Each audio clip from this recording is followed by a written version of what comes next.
Hi everybody, thanks for stopping by. My name's FM18, and you're watching the Dafuge Challenge, episode 92, with Enfield Town FC.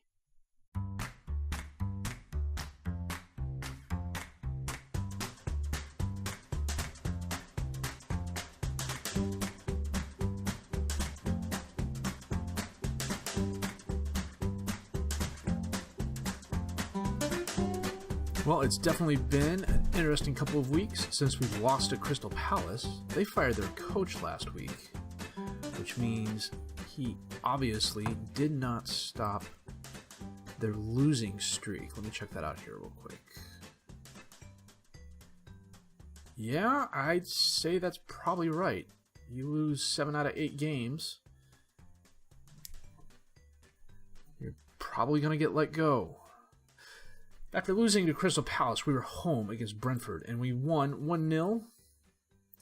Phil Colwell, a 66th-minute penalty kick that I will admit was dubious at best, was enough to see us through. We had 8 shots, 3 on target. Brentford had 4 shots, 1 on target. We had a huge possession advantage. Brentford just wasn't really interested in this game, it seems, and frankly, neither was my side. It took a Colwell penalty for us to get the victory, which... it counts. I wish we could have gotten more out of this. We should have gotten more out of this game. We followed that up by going to Norwich, who we just beat in the FA Cup 4th round. And I want to say this was a hard-fought 0-0 draw, but it really wasn't. Norwich had 9 shots, 1 on target. We had 5 shots, 1 on target. Decent possession advantage that we didn't do anything left. The only highlight of this game really was Rivero going out with a gashed head. It was literally one of those games where it was kickoff, highlight, halftime, kickoff, highlight, halftime. I don't know why. Seeing as how we beat Norwich 3-0 a couple weeks prior, we should have gotten more out of this game as well, I think. Well, 3-1. Then we were home against Leeds United, and we won this game 2-1. Stankovic with a brace of goals in the 54th and 76 minutes. Callum Bastock had a 3rd-minute goal to get the scoring started. I thought that was going to open the floodgates, and Leeds was just going to thump us, but that turned out not to be the case. We had a huge possession advantage we used to our benefit. In addition to 8 shots, 5 on target, Leeds had 8 shots, 2 on target, and 3 clear-cut chances, but after the Bastock goal, they just could not get anything done. My guys were good enough to not lose. And for a while there, it was touch and go. Durante went out at halftime with, I want to say twisted ankle, but I believe that's wrong. And he's coming back for our game today, which is Man City in their house for our FA Cup 5th round game. Rivero is out due to a twisted ankle. He gashed his head, and then the very next game twisted his ankle. So, one of the drawbacks of my running a fairly small squad is coming back to bite us, because a lot of the players I brought in and the January transfer window are cup-tied. So as a result, while my starting 11 is pretty good, my bench is very, very thin. But we're going to get this game against Man City underway, and we will be back with it in just a bit.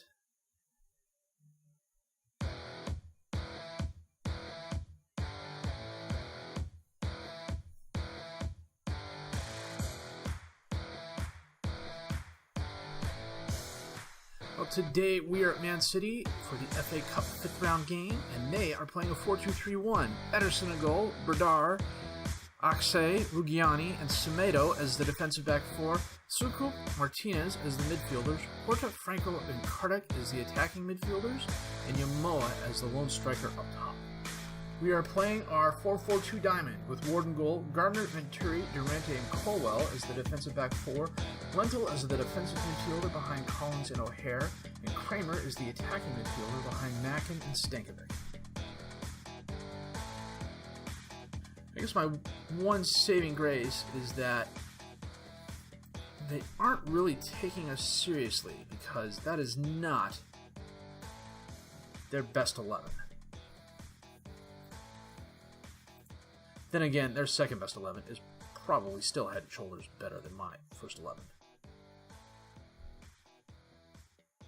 Kardec. To Martinez. To Semedo.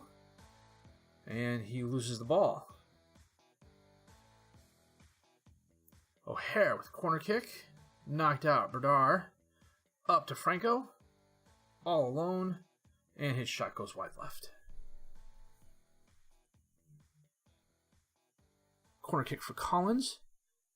Durante, bounces off a couple Man City players. Yamoa sends it up to Franco, but Gardner's there, and the highlight ends. Ward with the kick. Bedar controls it, sends it to Horta, who sends it across the field to Semedo, up to Kardec, to Franco. Crosses it in, and Horta with the score. Oh, Colwell. Well, let's see what happens here. Oh, look, it's kind of raining again. Oh, it must have bounced off Colwell and gone in. I can't really tell. It was a bit too fast. Ward with the goal kick. Into the crowd. Ruggiani knocks it down, but it goes to Venturi, who sends it over to Gardner. Up to Collins. To Kramer. Taps it. Kramer to Stankovic. Oh, and his shot stopped by Ederson.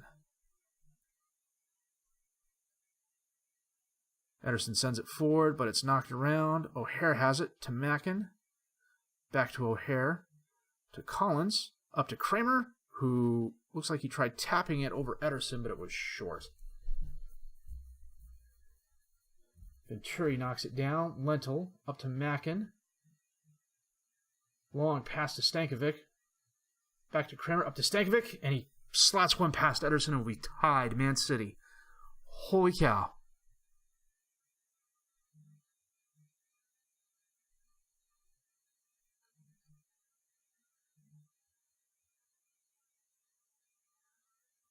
Nice recovery by Kramer.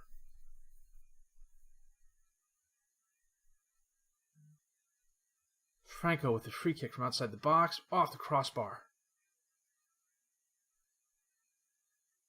And Martinez handed the ball. Yeah, we're being seriously overrun in the midfield. We always get that with this tactic. Yamo is injured. Well, that could be good or bad, depending on who they bring in. Rafael Giorgione.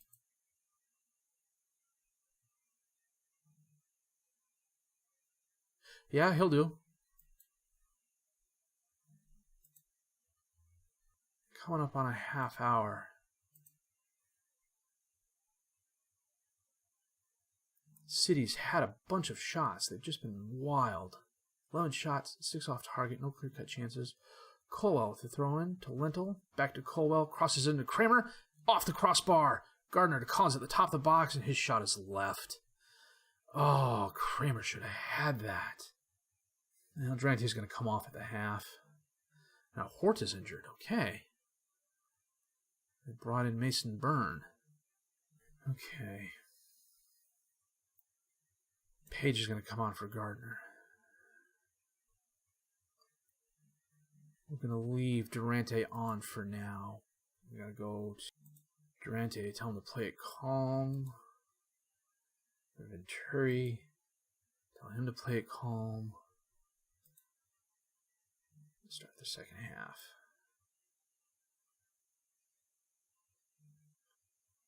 Okay. Oh, Stankovic grabs a loose ball. Crosses it into the crowd, and Ederson with the stop. Now Mackin was offsides. In that crowd, how could you be offsides? Probably pulled Durante off at about the 60-minute mark here. Berdar with the throw into Franco. To Kardec, and he skies the ball over the crossbar.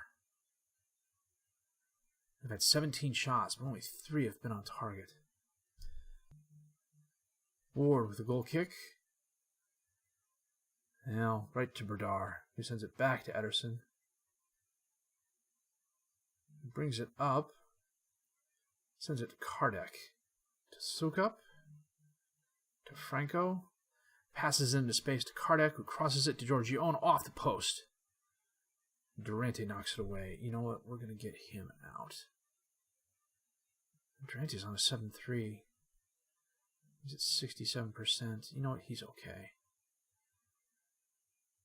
We're going to bring on McNally for Venturi.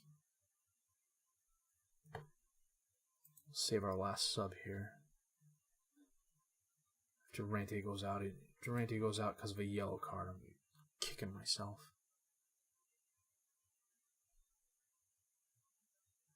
Ward with a goal kick. Into the crowd. Knocked down. Kartik has it. Long pass up to Giorgione, who's by himself. He holds it up. Crosses it to Franco. Off the post and in. Oh, it was well done by them.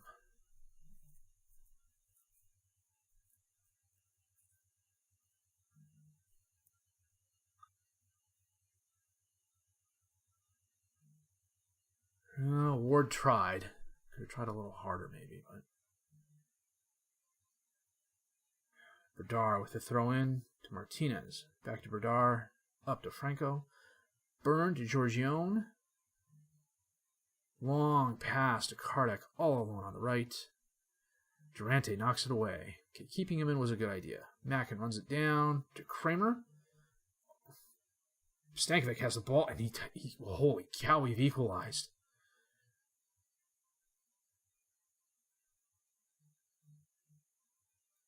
Okay, Mackin saves the ball from going out of bounds. Centers it to Kramer. His pass bounces off of Franco.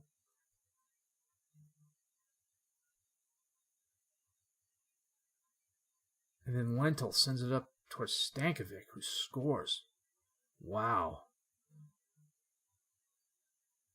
I'm really excited. You can't tell my voice, but I'm really excited. The problem is it's about 1 in the morning here, and my family's asleep. And Ward with a very nice save.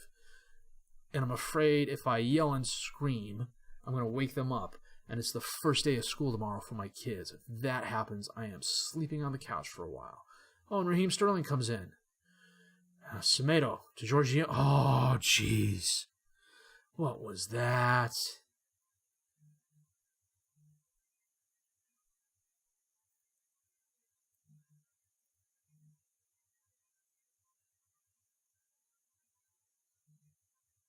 Ward was absolutely faked out by that. Okay. Now, we got 15 minutes. We can still come back from this. And bringing on Raheem Sterling as a sub. Maybe not. Let's go to the overload here. Page to Mackin to O'Hare. Up to Kramer. To Mackin again. And he sends it right to Franco, who taps up to Giorgione. 1 man to beat. Holds it up. Crosses it. And Martinez puts the game away, maybe.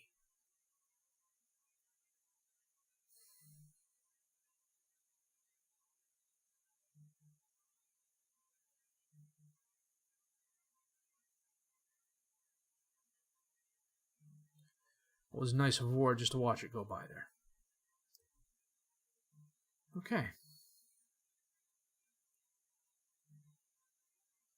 Well, with about 20 minutes left in the game, we were tied with Man City's B team, and that's an accomplishment.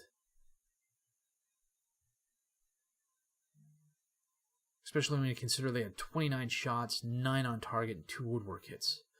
Colwell with a throw-in to Lentil. And that is the game.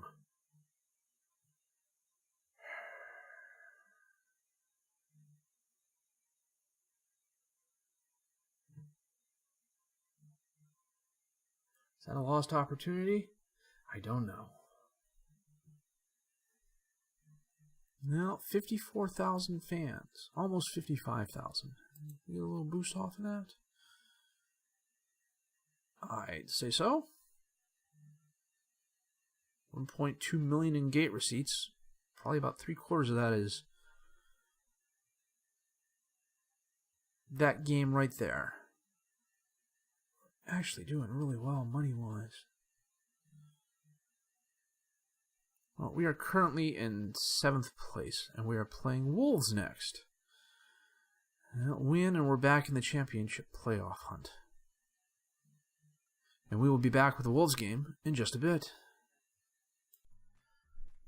Well, this screen is unexpected, and I will tell you why, but I like to think of myself as a little bit of a storyteller, so this is going to be just a slight bit of a story.